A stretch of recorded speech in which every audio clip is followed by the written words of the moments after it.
Good morning, listeners. I hope you are well on this beautiful Thursday morning.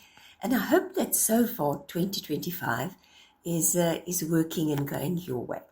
We had a request from Alwyn to talk about self-care in a physical, emotional, and mental sense. So how do we look after ourselves?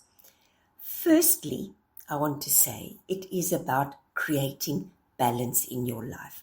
If you don't have balance in these various aspects, you seesaw. So seesaw is when we work really hard and then we do absolutely nothing, or we eat healthy all week, but on the weekend we pig out, we binge eat, just put anything in our mouths we like, or we work hard all week and weekends you just sit on the couch with a remote. Those are seesaws. They go to the extreme of the continuum. You're either crazy busy or you're doing nothing. Whilst life is very busy, Alwyn, it is really about prioritizing. So we need to care for ourselves physically, emotionally, mentally, and spiritually. Let's start with self-care of your body, physical. So the obvious things there are diet. Be aware of what you put in your mouth. Now, we all love the treats. We all love the fast foods.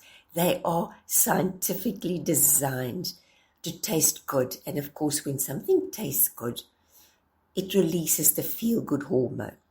I watched a program, about a year ago on Netflix about how they make the fast foods, the chips, the little knickknacks, if I may use that marketing name, and how they research the effects of certain chemicals that they add that result in us licking our fingers. So it is not just all pure natural goodness. There are loads of chemicals in there. And of course, our body has to process those chemicals because they don't occur naturally in nature. So that is one thing. Be aware of what you eat. Read the labels and be disciplined about eating healthy food in as natural a state as possible. So don't overcook your veggies till they like baby food and all the goodness and all the wonderful minerals and vitamins have been destroyed by the cooking process. As I say, we all love our fast foods and treats, and I'm not saying don't have them. I'm saying balance. So the balance there, be aware of what you put in your body. I discussed in an earlier program that it has also now been proven that gut health directly affects your brain functioning and your mood. So people who eat badly are inclined to be more depressed and anxious.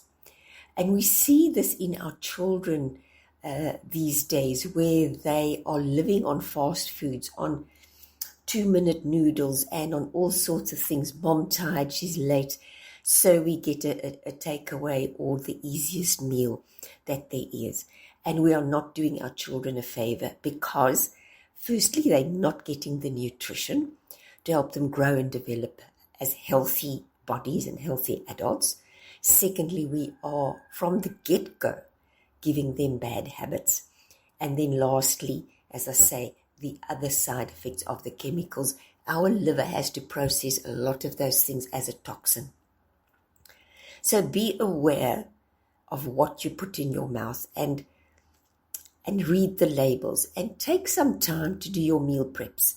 Maybe in the beginning of the week, on a weekend or of an evening, if you can do your meal prep so that you make your own life easier. And that becomes a habit.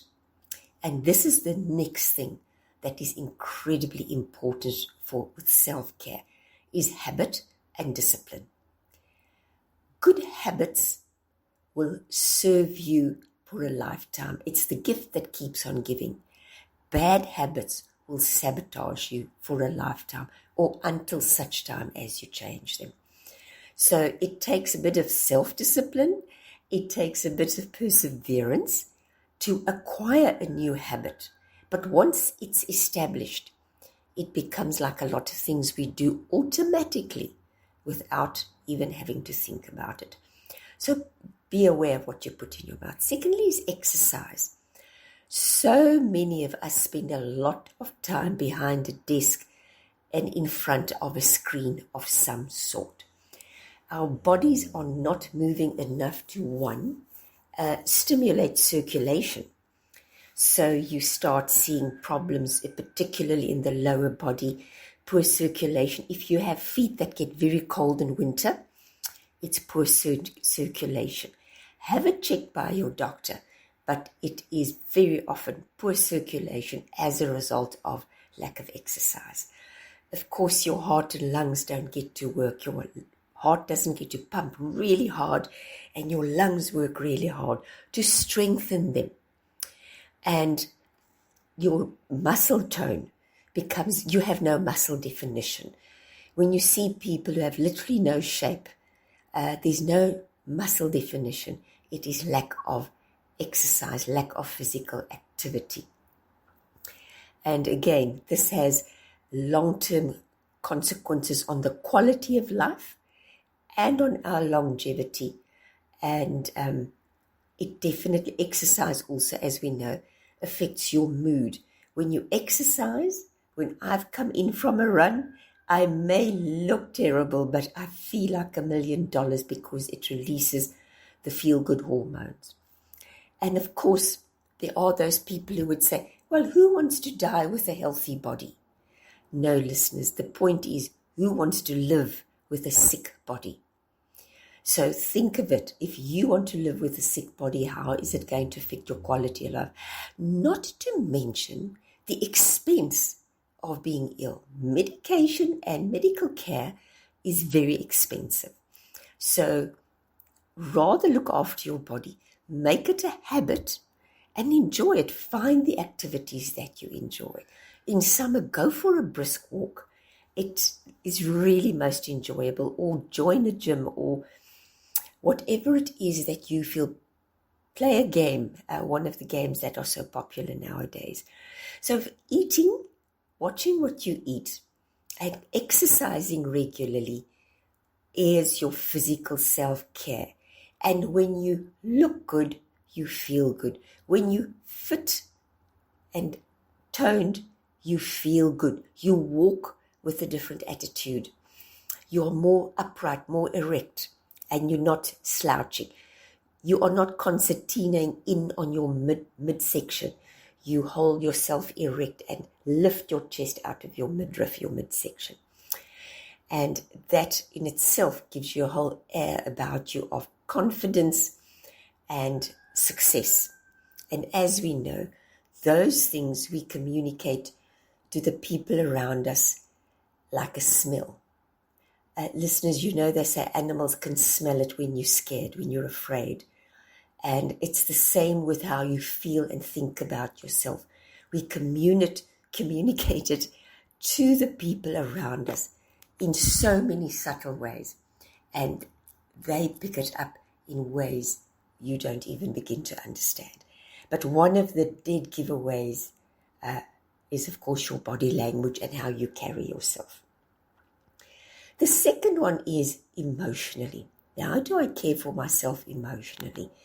The first one there is emotional intelligence. And as discussed before, emotional intelligence is being sufficiently self-aware that you know when you're at risk of reacting to your emotions in the moment. So let's say I'm so irritated with my husband that I say something or do something that has been fueled by that emotion.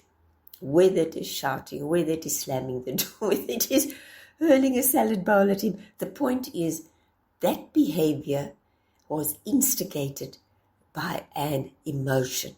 And those emotions and those actions that follow very seldom take a situation forward. In fact, had that in fact been a real situation, I now would have had to explain myself. I would have had to apologize. I would have done damage to the relationship, because often when we act on heightened emotions, we say and do things that result in a damaged relationship, loss of respect, perhaps loss of the relationship in a permanent sense, because you demonstrate a side of yourself that is not appealing to others. And that is that out of control emotional reaction. The opposite is also true. When you can control your emotion, when you can say to yourself, yes, I am upset, I am really angry, but I acknowledge it and I park it. Now let me ask myself, what behavior will take me to my desired outcome? If my desired outcome be whatever it is, a certain resolution in a meeting, a certain resolution in discussion with my husband, my boss, a colleague, then logical motivation is going to take me a lot further than spitting my dummy out and having a hissy fit and having to apologize and having perhaps done permanent damage to help others see me. So emotional intelligence. If you find you are getting upset regularly, listeners, I don't know if you can hear my neighbor's rooster crowing in the background. I find it delightful. He announces the day with such enthusiasm, so enjoy it with me. But if you can envision your desired outcome and then trace the steps back as to what would best serve you and getting your result, then you are now emotionally intelligent. And it is also a skill that is valued in the workplace, because we cannot have employees losing their fluff in the workspace and making it very unpleasant and difficult for others. And of course, losing your temper could also be a form of manipulation and bullying. Therefore, the person learns that if I lose my temper, I get what I want. But that only lasts so long because, as I say, listeners, people lose respect for you. And once that is lost, it is the one thing that is incredibly hard to earn back, because we earn respect. So emotional intelligence is definitely the key to emotional balance, because then you can choose how you respond, not react, respond, and then you get the balance to see, well, actually, I'm going to handle it differently. You can also, as I say, ask yourself, will this still matter in a month's time or in 2 months' time? And if the answer is no, let it go. If the answer should be yes, then go and sit down and give it a lot of thought. Because if it is still going to matter in 2 months' time or 3 months' time, it obviously is something serious and or important and deserves your consideration and application of your mind. Then mental. How do we care for ourselves mentally? Listeners, here I firstly want to say and emphasize screen time. I did a talk on this last year about screen time and how incredibly negative it is for us mentally and for our young people in their cognitive development. Too much screen time has a very profound effect on your mental state and mental well-being. If you're inclined to watch a lot of movies or TV that is filled with crime and violence, that is going to affect you negatively. If you watch things that are always sad, somebody is dying or some animal is in trouble, that is going to encourage you to see that in the world around you, because that is what you focus on. The crime and those kind of things will make you more vigilant to those kind of things. So you will start seeing the world through negative lenses, let me put it that way. However, if you start watching only comedy and only those kind of feel-good things, maybe you are going to become overly optimistic of the world and have higher than realistic expectations of people and your surroundings. So again, balance. Cut down on the amount of screen time. Read a book and always say, well, I've now watched something that has really had me in hysterics and rolling around in laughter. Let me go and watch a documentary on something else and balance it. I know we all have the propensity to stick to a genre that we love, and I get that. But broaden your mind and broaden your horizons so that you get that balance. And of course, exercise. Don't just come home and fling yourself on the couch with gay abandon, reach for the remote, get your takeout that you brought home, and that you can call it quits. Mental activity is incredibly important for mental health and mental agility over the long period. Read a good book, read interesting articles, question things, and then go and research it. Again, this is something I know people shy away from. Too often you hear, well, I read on a particular app the following. Listeners, question it. Be a critical consumer of knowledge. Not everything you read and everything you see on the screen is correct and true. Research it. Have a critical mind and critically compare information so that you become more aware, more astute, and well informed about things that are of interest to you and things around you. Be able to have a good conversation. If you are sitting around with friends, you must be able to discuss a wide variety of topics. I'm not saying you must be an expert in everything. We can't do that. But certainly you can have sufficient knowledge to hold an adequate conversation on most things. So that is definitely important for your mental health, is mental stimulation. And as I say, remember, a screen feeds you the colors, the sounds, the environment, the people, that you literally, your brain does not have to imagine anything. And that's why they say you burn more calories when you're sleeping than what you do when you're watching TV. Because when you're watching TV, your brain can literally switch off. It doesn't have to do anything except become overstimulated, and then you find you can't sleep. Our young people have poor sleeping patterns. They stay up till all hours with screen time, playing screen games, and then they're tired the next day, their academic performance suffers, etc., etc., etc. So watch how much TV and the quality of the TV shows you are watching. Friends, we are the average of the 5 people, and some say 3, that we associate with most.